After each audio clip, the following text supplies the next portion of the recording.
realidad. Entonces, la genética, más que todo, nos va a explicar cómo las bacterias pasan su información de una célula a otra y le confieren características que se expresan.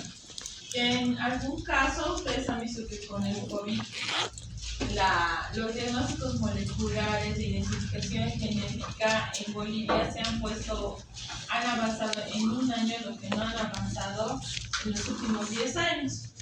Es decir, todos los centros de salud han podido traer métodos de estudio de genética como la PCR para identificación de COVID, pero pasado el COVID, ¿qué pasa con los equipos? Entonces, en la actualidad, no solamente les sirven a los laboratorios para identificar virus, sino ahora hacemos múltiples diagnósticos bacteriológicos de tipo panel que les vamos a poner en prácticas. Y no solamente eso, podemos identificar genes de resistencia bacteriana gracias a la reacción en cadena de la polimerasa. A la reacción en cadena de la polimerasa que nos identifica genes específicos de algunas bacterias multiresistentes. Entonces, el COVID para nuestros laboratorios ha traído progreso, porque métodos que antes no contábamos, ahora muchas otras áreas podemos contar y aprovechar para actualizar nuestros medios de diagnóstico. Entonces, un gen es la unidad funcional del genoma, ¿verdad? Es un gen, tiene toda la información genética que va a darle las características que nosotros observamos en la bacteria. Va a determinar su forma, su tamaño, qué toxinas produce, qué enzimas produce, si tiene coloración, si no tiene coloración, si tiene olor, etcétera, etcétera, etcétera. Entonces, gracias a la genética, nosotros podemos observar o identificar en la bacteria cómo está organizado su cromosoma y cómo se expresan los genes. Si ustedes han visto el ser humano, ¿cuántos genes tiene? Muchos no ven dentro de los cromosomas. La bacteria, ¿cuántos cromosomas tiene el ser humano? 23 pares, las células diploides y las haploides, 23 unidades, ¿no? En cambio, la bacteria tiene un cromosoma, pero dentro de ese cromosoma tiene muchos genes que le dan las características para ser un ser vivo individual. No se olviden que nosotros como seres humanos somos un ser vivo conformado con muchos tipos diferentes de células, pero la bacteria es un ser vivo de una célula. Una célula es vida en una bacteria. Entonces, en esa bacteria tiene que estar toda la información que le va a servir para, primero, ingresar al organismo, en este caso al ser vivo. Segundo lugar, adaptarse al medio donde se va a localizar. Tercer lugar, reproducirse. Cuarto lugar, producir sus toxinas, sus enzimas. Quinto lugar, diseminarse. Sexto lugar, morirse. ¿No? Es un ser vivo que cumple un ciclo de vida. Nace, crece, se reproduce. Igual que los seres. Entonces, las bacterias son seres vivos unicelulares que tienen un cromosoma y que toda su información genética es compleja, porque tiene que aprender a resistir todas las agresiones que el mismo cuerpo humano hace contra esto. Entonces, cada vez que nosotros respiramos, metemos dentro de nosotros miles de bacterias. En este momento ustedes están respirando las bacterias que estoy botando. Y yo estoy inspirando las bacterias que ustedes están botando también. Entonces, cuando por ejemplo una pareja convive, tiende a tener el mismo tipo de microbioma, pero cada ser humano tiene su propio microbioma. Y esa es su huella única, ¿sí? Y en la actualidad van a ver que el microbioma es la ciencia del futuro, porque ahora lo ligan a obesidad, diabetes, autismo, Parkinson, síndromes metabólicos y otro tipo de enfermedades que antes se creían que eran no transmisibles y que son enfermedades que ocurren porque tenemos predisposición, pero ahora se pueden controlar con terapia génica. Y cada vez más, ahora tenemos en nuestro medio lectores de información genética bacteriana que nos van a medir la concentración de bacterias en nosotros y va a servir para hacer tratamientos génicos. No solamente antibióticos, no solamente probióticos, prebióticos, sino tratamientos genéticos. Entonces, todo este progreso ha venido con la ingeniería genética, ¿no? Y donde más se estudian las mutaciones precisamente es en las bacterias, porque son microorganismos algunos que ya son resistentes a todos los antibióticos. Cuando ustedes vean resistencia en unas cuantas clases, se van a quedar horrorizados. Hay bacterias que ya no se pueden tratar con antibióticos, porque además el hombre lo que menos investiga son antibióticos, porque no es lucrativo. Entonces sí investigamos anticancerosos, investigamos terapias, quimioterapias, investigamos otras cosas, pero antibióticos no. Y no nos damos cuenta que las bacterias cada vez nos dejan menos margen para que podamos tratar. Entonces, la genética va a definir cómo la bacteria coloniza un tejido, cómo produce enfermedad, y la síntesis de productos útiles para este microorganismo unicelular que va a dañar el organismo. Y todo esto va a estudiar, como todos saben, la biología molecular y la ingeniería, ¿no? El material génico de la bacteria se encuentra libre en el citoplasma. Hemos dicho que no tiene una membrana nuclear que delimita el cromosoma o el nucleoide del resto. Entonces se encuentra libre. Sin embargo, el nucleoide o donde se encuentra el cromosoma no es el único material génico de la bacteria. Existen otros materiales como los plásmidos, los intrones, los transposones, los genes cassette que se encuentran libres en el citoplasma, y esas pequeñas unidades son las que van de una bacteria a otra y se combinan con su cromosoma y generan mutación. El cromosoma como tal está compuesto por 80% de DNA, 10% de DNA y 10% de RNA polimerasa o proteínas. En este caso, si bien el cromosoma es una doble cadena como el cromosoma de las células eucariotas, no tienen histonas donde se superenrollan. Estos tienen las proteínas más pequeñas que se conocen por nombre de simidistonas, que es donde el DNA se superenrolla y genera una cadena diminuta, ¿no? Que si les tiramos puede medir varios metros. Seguramente cuando lleven bioquímica les van a decir cuántas vueltas puede dar el genoma del ser humano alrededor de la Tierra, ¿no? Seguro les será muy interesante. Entonces el genoma es una doble cadena, doble hélice circular cerrada, porque es un cromosoma como una cadenita, haploide, es decir, uno solo no tiene par, y se nutre de genes extracromosómicos o cadenas pequeñas circulares autorreplicables como son los plásmidos. Los plásmidos son las unidades genéticas más importantes en las bacterias, porque algunos plásmidos determinan que la bacteria sea patógena o no. Y en algún caso buscamos nosotros la identificación de estos plásmidos para diagnosticar a la bacteria. Entonces, los plásmidos es ADN extracromosómico circular autorreplicable que se une al cromosoma para poder expresar su información. Entonces el ADN es el que almacena la información, que al igual forma sus bases, la citosina con la guanina y la adenina con la timina, y en las bacterias la concentración de citosina con guanina, es el número de pares de citosina guanina que hay en la bacteria, nos determina qué tipo de bacteria es. Pues van a leer ustedes en su libro y a ver si tienen tantos pares de citosina guanina y se identifica con tal cosa.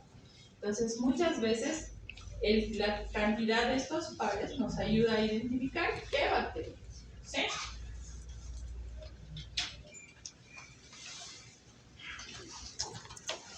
Así como el cromosoma está dentro del citoplasma libre, es muy chiquitito.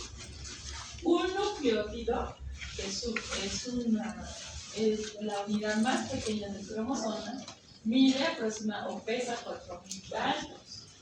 Y más o menos tenemos 1.000 pares de unidades genéticas por kilobase. Una Escherichia coli tiene 4.200 pares de kilobases y forman un super enrollo. La Escherichia coli, que la van a escuchar a lo largo de todo el año, es una de las bacterias más estudiadas, en la que se conoce todo el cromosoma, de principio a fin. Entonces, muchos cromosomas se comparan con estas bases. Ahora, por si acaso, yo no pregunto cuántos pares de base tiene. Esas preguntas no nos sirven de nada. Preferiría preguntar, por ejemplo, cuál es el par de la citosina. ¿Cuál es? ¿De la adenosina?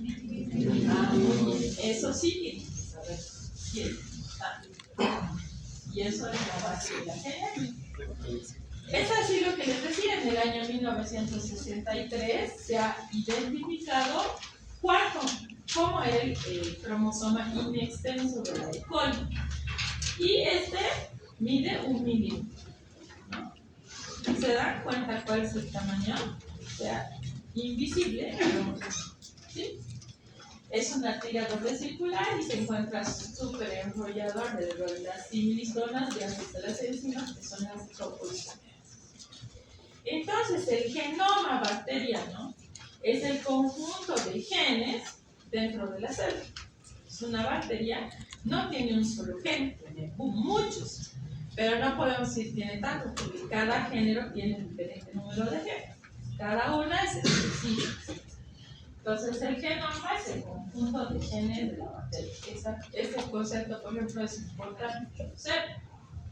Entonces, cuando se habla de genética, siempre tenemos en la mente 3 componentes. El ácido desoxirribonucleico o DNA, el ácido ribonucleico o RNA y las proteínas, ¿no? Estos 3 siempre van a girar en su cabecita cuando hablemos de genoma. Entonces, el DNA es la base de la vida. Es el que tiene la información genética que se transcribe, se traduce y se expresa. ¿Sí? Entonces, el cromosoma está conformado por una tira de DNA complementaria, es decir, de pares, que está enrollada alrededor una de la otra y que se une, es un círculo, entonces es una cadena, ¿sí? Súper enrollada. Es como una lana que ustedes agarran y se la ¿listo? Ese es el cromosoma. Tiene 2 hebras. Los ácidos nucleicos, como todos ya saben y esto llevan en biología, está formado por un nucleótido que es la base úrica o pirimídica. Los azúcares, que son la ribosa, la desoxirribosa, las cadenas de fosfato, que sirven para la unión entre uno y otro, y las bases nitrogenadas, que le dan la característica de base púrica o pirimídica. Las purinas son las adenina y la guanina, y las pirimidinas son la citosina, la timina y el uracilo, que nos ayuda en el ácido ribonucleico, ¿no? Entonces existe una cadena, es una cadena complementaria que siempre va citosina, guanina, adenina, timina, unida por 2 o 3 puentes de hidrógeno y al costado por las cadenas de fosfato. La dirección que tiene el cromosoma de las bacterias siempre es 5' a 3'. Y empieza a dividirse en esta dirección. Cuando la bacteria se empieza a hacer su fisión binaria, se rompen estas cadenas, ¿sí? Y empieza a transcribirse o a copiarse la cadena en sentido 5' a 3'. Es decir, que el cromosoma no se parte, sino empieza a dividirse en ambos sentidos, ¿sí? Uno va de 5' a 3', digamos, de izquierda a derecha, y el otro de 5' a 3', de derecha a izquierda. Pues cuando la bacteria se divide, se lleva a un lado un cromosoma completo y el otro cromosoma completo. Entonces, toda la información pasa de la célula madre a la célula hija, ¿sí? la dirección siempre es imprimar 3', siempre, ¿sí? No hay paralelos. Si hablamos del RNA, vamos a ver que existen 3 diferencias marcadas. En el RNA contienen el azúcar de tipo ribosa en lugar de la desoxirribosa, tienen la base uracilo en lugar de la timina, y el RNA no es doble, es una cadena simple, ¿no? Es una cadena simple que se utiliza para sintetizar los aminoácidos, unir a péptidos y llegar a las proteínas, ¿no? El RNA, igual que las células eucariotas, existe de 3 tipos: el RNA mensajero, el RNA de transferencia y el RNA ribosomal. El RNA de mensajero es el que copia la información del DNA cromosómico y lo lleva a los ribosomas para que sea traducido. El RNA de transferencia traduce la información del código genético y enlaza o empieza a ensamblar los péptidos. Y el RNA ribosomal une los péptidos y conforma las proteínas, ¿no?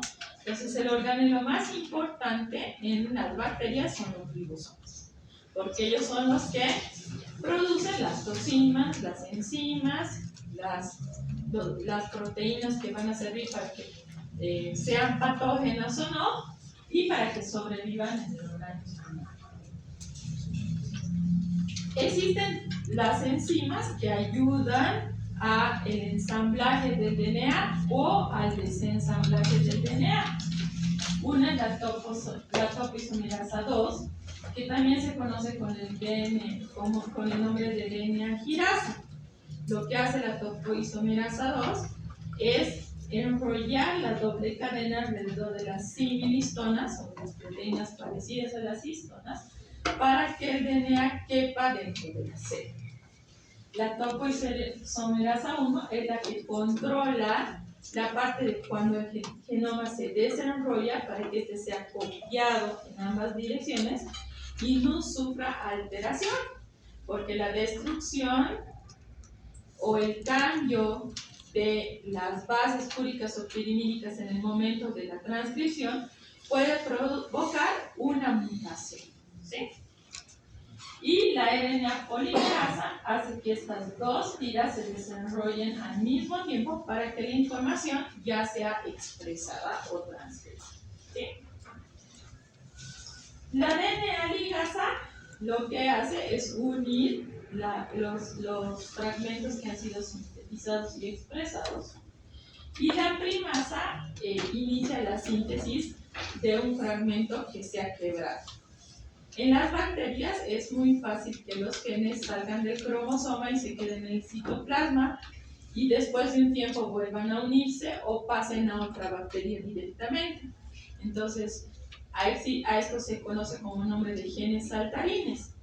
Salen de una parte del cromosoma y van a otra, o salen del cromosoma, llegan al citoplasma, y cuando se divide, ese gen saltarín solo pasa a una bacteria, no a la otra hija, y se traduce solamente en las que tienen este gen. Entonces, no son genes estables, sino pueden ir cambiando. Entonces, las primasas son las que se encargan de replicar estas unidades que están sueltas en el citoplasma y las ayudan a unirse al cromosoma para que se expresen. Los plásmidos, que hemos dicho que son las unidades extracromosómicas más importantes, son pequeños cromosomas chiquititos. No son como los cromosomas, pero son unidades pequeñitas que se encuentran fuera del cromosoma, son independientes y ellos solitos se pueden replicar. El número de plásmidos dentro de una bacteria puede ser 1 o infinito. No existe un número tajante de cuántos plásmidos puede tener una bacteria. Entonces, si les preguntan, ¿saben cuántos plásmidos tiene una bacteria? Ustedes van a decir, pueden tener 1 o infinito, depende de la bacteria, ¿sí? Y los episomas son pequeños plásmidos que se integran al cromosoma. Cuando el plásmido se integra al cromosoma, este se expresa y produce un cambio en la fisiología de la bacteria. cuando el plásmido simplemente se queda en el citoplasma, no se expresa y no produce cambios en la bacteria. Entonces, ¿cuáles son las unidades cromosómicas que conforman la bacteria? Si ven, este es el cromosoma y estos son los plásmidos, ¿no? Son unidades circulares que se encuentran fuera de la bacteria. Entonces, los plásmidos también son unidades circulares de DNA que tienen doble cadena, que se autorreplican, que puede haber más de uno y que pueden haber 100 copias de un mismo plásmido en una bacteria, ¿sí? Pero pueden haber diferentes tipos de plásmidos en una bacteria, ¿sí? Estos plásmidos tienen pequeños genes que les dan propiedades extras a una bacteria. No se olviden que el DNA a lo largo del tiempo, tanto del ser humano como de cualquier ser vivo, a lo largo de los miles de millones de años se ha ido modificando. Pero siempre queda su esencia. La esencia de un gen o de un cromosoma que lo hace ser, por ejemplo, Homo sapiens, ¿no? La esencia. Porque si toda la información del Homo sapiens variaría, tal vez ya tendríamos un ojo aquí, brazos largos, no tenemos pies, que sí, tenemos cuernos, no sé. Pero la forma de proteger su información es que la genética preserva los genes más importantes. Entonces, los genes más importantes del Homo sapiens hacen que tengamos cabeza, brazos, piernas, los ojos, las orejas, una nariz y que todos tengamos lo mismo, la misma cantidad. Entonces, en la bacteria pasa lo mismo. En mayor razón, si los plásmidos o otros genes pueden entrar y salir de un cromosoma, si no se preservara la genética primaria, las bacterias ya se hubieran autodestruido. O quizás se hubieran vuelto más superbacterias y nos hubieran ganado al ser humano en el mundo, ¿no? Pero cualquier genoma preserva su esencia. Entonces, cada cromosoma, cada plásmido que se une al cromosoma original puede expresarse o no. Y esto hace que la bacteria pueda mutar o no. Ahora, las bacterias tienen la facilidad de que los plásmidos pueden conferir pequeñas propiedades de adaptación a diferentes medios. Por ejemplo, el estómago es un lugar súper ácido, donde ninguna bacteria común podría vivir. Sin embargo, existe el Helicobacter pylori que genera una proteína o una enzima, que es la ureasa, que modifica el hábitat para que la bacteria pueda vivir ahí, ¿sí? O, por ejemplo, los lactobacilos, que son bacterias que generalmente se encuentran en la vagina de la mujer, generan un pH súper ácido, incompatible con la vida de cualquier patógeno. Pero, por ejemplo, hay los hongos, que son las cándidas, que pueden cambiar el hábitat para poder sobrevivir. Entonces, los genes externos al cromosoma le pueden conferir a la bacteria mecanismos para adaptarse a situaciones medioambientales diferentes. El ser humano, ¿cómo se adapta? Por ejemplo, si se van a vivir a Santa Cruz, ya no usarán chompas, ni abrigos, ni chalinas, ni guantes, andarán de short y polera, ¿sí? Y sandalias.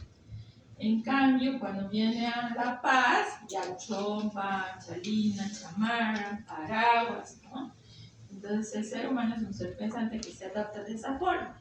En cambio, las bacterias utilizan estos pequeños genes de información genética oculta para adaptarse a las adversidades del medio. La falta de nutrientes, la deficiencia en la cantidad de oxígeno, por ejemplo, el déficit de agua, ¿sí? El déficit de macronutrientes, zinc, fósforo, hace que la bacteria aprenda a adaptarse a estas condiciones de estrés medioambientales que pueden ser nocivas para ella. Cuando hay algunos plásmidos que se encuentran en alguna bacteria, puede ser que esta bacteria sea patógena o no. Por ejemplo, algunas bacterias que generan toxinas, como la toxina botulínica. ¿Saben qué es la toxina botulínica? ¿Han oído hablar del Botox? ¿Qué es el Botox?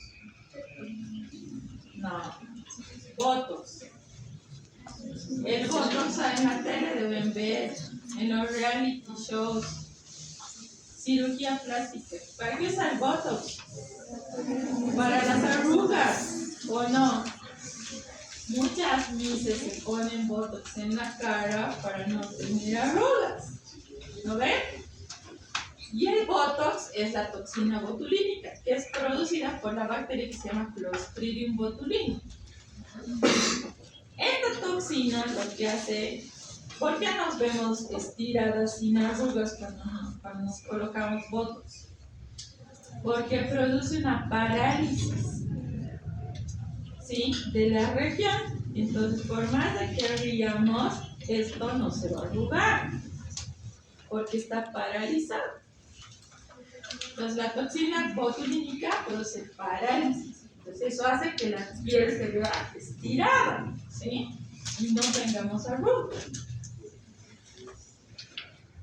Esa toxina se produce en el Clostridium botulinum gracias a un plásmido. Cuando este plásmido no se encuentra en la bacteria, decimos que es una bacteria avirulenta, porque no produce parálisis. Cuando el plásmido se encuentra en la bacteria y produce la toxina, es una bacteria virulenta, porque produce una enfermedad que se llama botulismo, que su sintomatología es la parálisis. Entonces, y es una enfermedad grave. Entonces, la toxina botulínica o el Botox no solamente se usa tal cual lo genera la bacteria, sino que le quitan una proteína que evita que sea tan tóxica como para matar a la persona. Entonces, los plásmidos le pueden conferir a las bacterias poder de ser patógena o no, ¿sí? O, por ejemplo, le puede dar enzimas que destruyen los antibióticos, como las beta-lactamasas, y las hacen resistentes a estos antibióticos, ¿sí? Entonces, los plásmidos ayudan a la supervivencia de las bacterias a medios o condiciones de estrés. Se pueden encontrar tanto en gram positivas como en gram negativas. En la E. coli, por ejemplo, se han identificado más de 300 tipos diferentes de plásmidos y se replican igual que un cromosoma. Se empiezan a copiar de 5' a 3', de izquierda a derecha y de derecha a izquierda. No aportan información para la vida de la bacteria. Lo que aportan es información para que la bacteria produzca ciertos componentes que la hace adecuarse o generar toxinas o condiciones de estrés.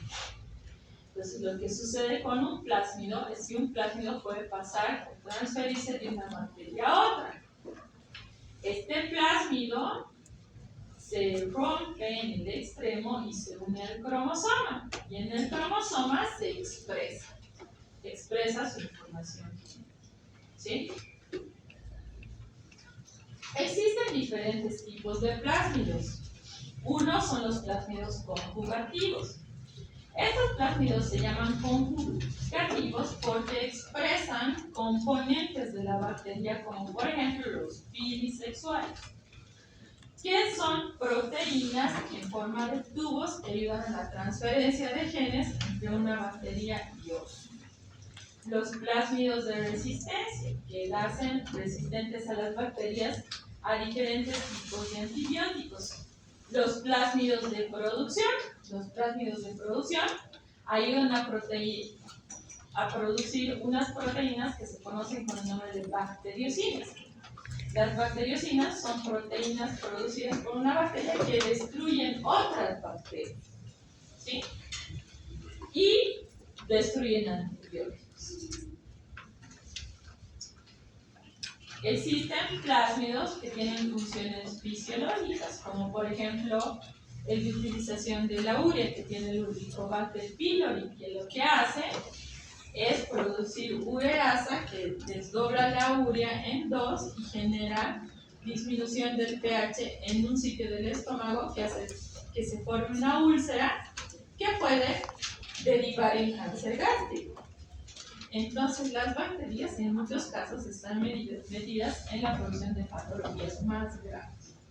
Algunos plásmidos producen pigmentos en algunas bacterias, verdes, rojos, amarillos, o algunos se conocen como plásmidos de virulencia, que ayudan a producir toxinas, enzimas, o son cancerígenos y que lo utilizamos para identificar bacterias como método de diagnóstico. En este caso utilizamos la PCR, la reacción en cadena de la polimerasa, para que nosotros podamos identificar plásmidos en las bacterias. Entonces, si la bacteria tiene unidades extracromosomales, no solo el cromosoma, existe un recambio genético entre géneros y entre especies bacterianas. ¿Sí? Y el recambio genético o la recombinación genética es el proceso simplemente por el cual el contenido genético de un genoma pasa a otro y se confusionan en sus cromosomas. Esta recombinación genética es la que tiene como resultado el cambio o la producción de una nueva proteína o un nuevo mecanismo de resistencia, por ejemplo, porque se transfieren genes completos, grupos de genes completos, o se cambia el cromosoma por completo. En este caso existen diferentes formas de recombinación. Una es la transformación, otra es la transducción y otra es la conjugación. La transformación es cuando el DNA libre del citoplasma se incorpora a una célula en su cromosoma y se expresa. La transducción es cuando este genoma pasa a otra célula a través de un virus, que en este caso se llama bacteriófago. Y la conjugación es la transferencia del DNA de una célula a otra gracias a un plásmido o una proteína conjugativa que se conoce con el nombre de PI, que actúa como un puente a través del cual un cromosoma pasa de un lado a otro.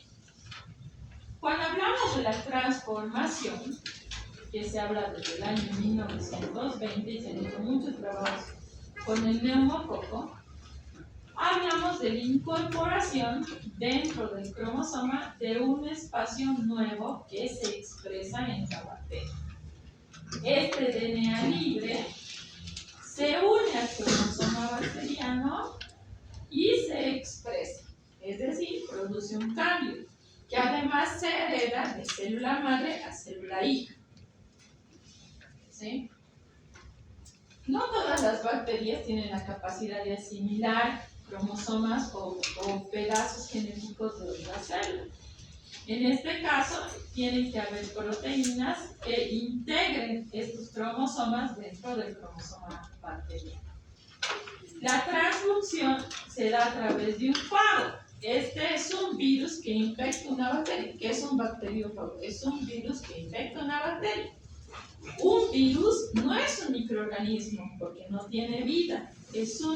Son proteínas que encapsulan material genético, ya sea RNA o ya sea DNA. El fago tiene cabeza, cuerpo y patitas. ¿Sí?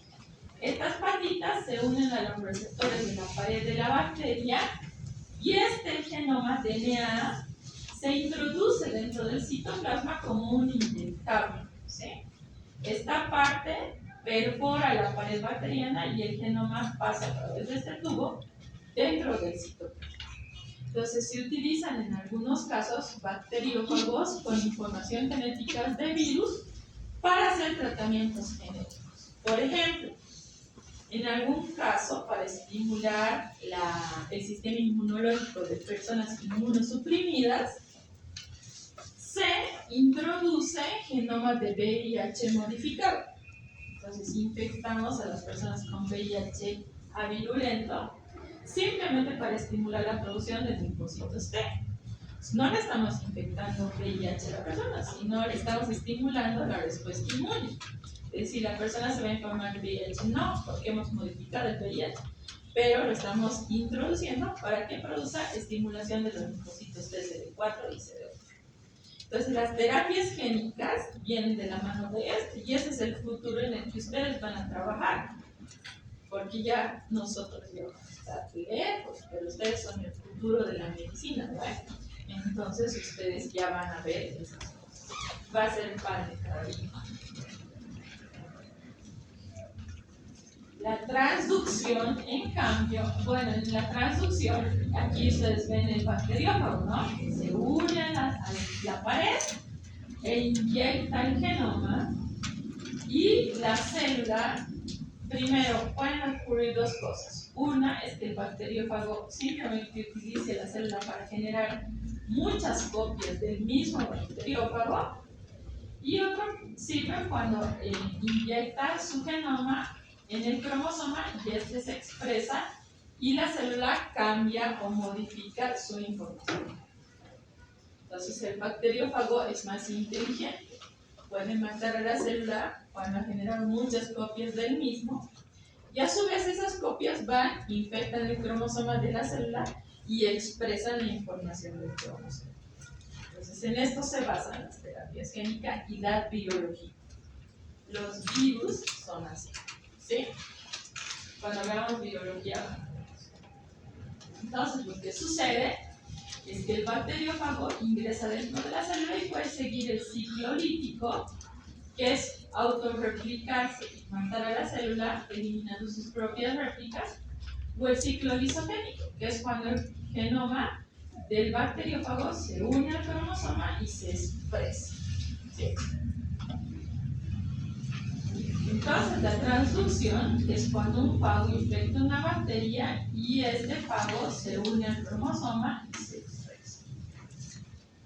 La transducción generalizada es cuando este DNA del bacteriófago se incluye dentro del cromosoma y ya no se sale más. Y la especializada, que utilizamos en la terapia génica, es cuando solo introducimos porciones que nos interesan para que se expresen. Ahora, no todos los fagos se pueden unir al cromosoma, depende de las proteínas que tengan. Y por último, la conjugación es cuando este material genético se transfiere y se une a la célula receptora a través de un filtro. Entonces aquí tenemos un plásmido recombinado, una célula anfitriona. Este plásmido ingresa al citoplasma y se une al cromosoma de uno. El resultado de los tres procesos es la mutación, ¿sí?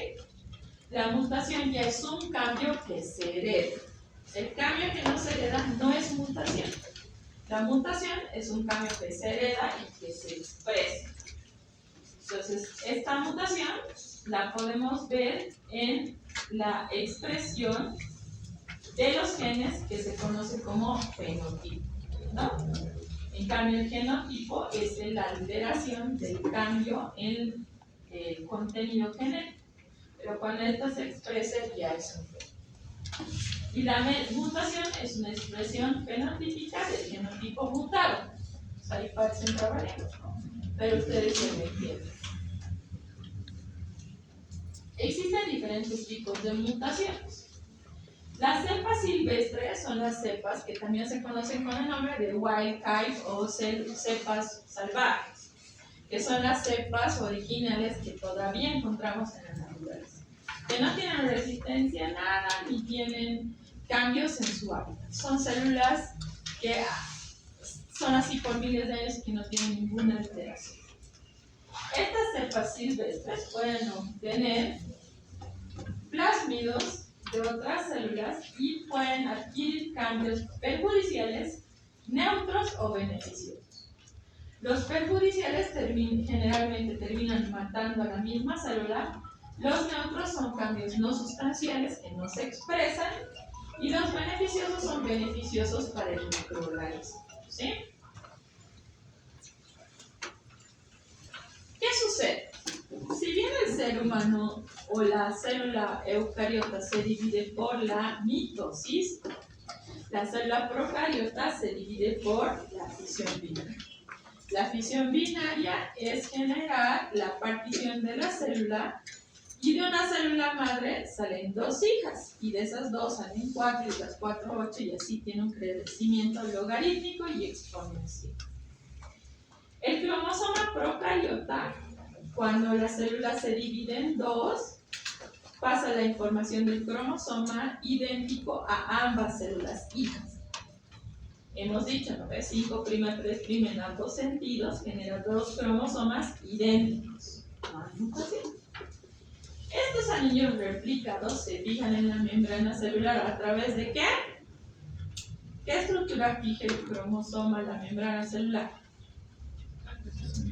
Los mesosomas. Muy bien. Entonces, los mesosomas se fijan al cromosoma y el cromosoma se replica.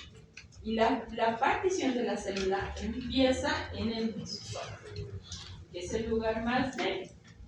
La célula se parte en dos y se escinde, es decir, se corta.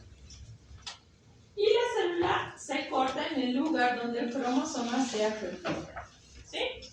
En dos iguales. Entonces existen dos células hijas idénticas originales. Entonces las bacterias tienen una replicación asexual, porque no existe género femenino ni masculino. ¿Sí? Una sola célula origina las células. Entonces, ¿qué sucede? En primer lugar, el cromosoma se encuentra unido al mesosoma a través del mesosoma la membrana. En este caso, lo primero que se parte o se copia es el cromosoma. Aquí hay dos cromosomas ya copiados. El rojito es uno y el azul es el otro. ¿Sí? La membrana empieza a invaginarse y los cromosomas se separan. Llega un momento que ambos extremos se juntan y la bacteria se parte en dos células hijas idénticas. Si aquí ven el esquema, aquí ven lo que pasa en la vida real. ¿Sí? Un bacilo, aquí se replica el cromosoma, se empiezan a juntar los extremos y se parte en dos vacilos. ¿Sí? Esa es la forma de replicación. Muy bien, hasta ahí hemos terminado. 45 minutos pedagógicos aprovechables. Las prácticas van a comenzar el 11 de marzo.